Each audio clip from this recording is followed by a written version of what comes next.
The Bloodline arrive as Roman Reigns is set to sign his Royal Rumble contract later in the show. Roman blanks Sami as Sami tries to greet him, indicating that things aren't quite right.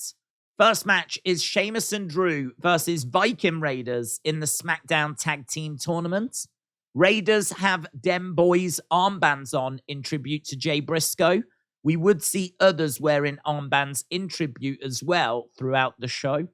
Sheamus and Drew win with a bro kick. Next we see Roman and Sami.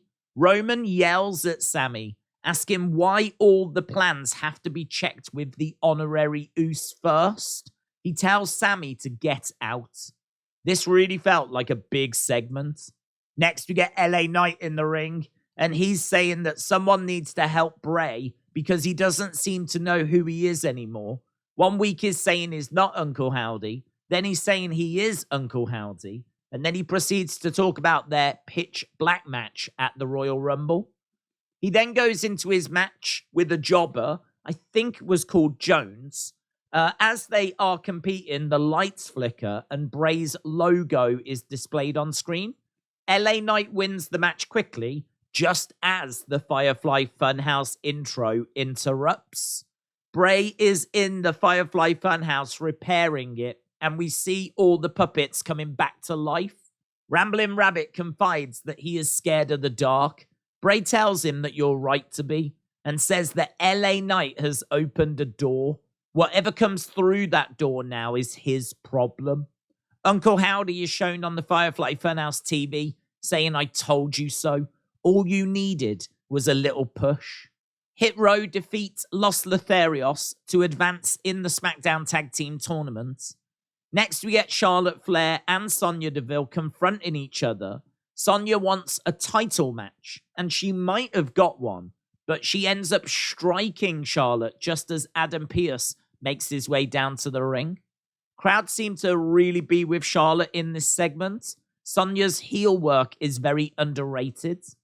We see Heyman advise Roman that it's surely better to have Sami on side, all things considered, right now.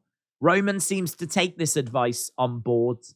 Next, we get a Lacey Evans vignette where a voiceover tells her that she will win titles and make the women's division fear her. Operation Cobra Clutch is starting soon. This seems to be a really good way to use Lacey. I'm interested to see how she's going to return. Brawling Brutes next face Imperium, with Imperium picking up the win. Next, we get a Raw 30 vignette, and we even see Chris Jericho's debut. It's undeniably a big Raw moment. Just surprised that they highlighted it, what with Jericho being an active AEW superstar.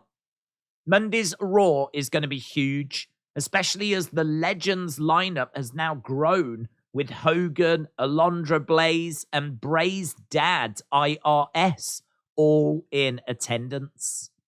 Legado del Fantasma will beat Maximum Male Models next, with Zelina Vega on commentary announcing that she will enter the Women's Rumble.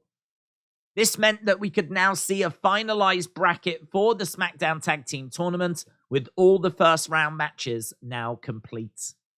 Roman speaks to Sami next, saying it's no secret that he's got a temper, and apparently he just wasn't hearing him. He tells Sami to get the SUVs ready, find the Usos, and tell the pilot to get the jet fueled up. After the contract signing is done, they are out of there. Sami smiles, agrees, and happily goes off to sort. Roman makes his way down to the ring and takes a seat as he waits. Kevin Owens actually jumps Roman and surprises the Bloodline. All of the Bloodline are dealt with except for Sami, who wasn't around, presumably sorting the tasks that he'd been given.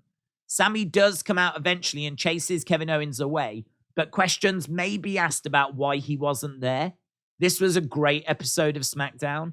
Big, meaningful matches. A big Bray segment as he returned to the Firefly Funhouse, and captivating Sami segments as well. It feels like his time in the Bloodline is really nearing the end.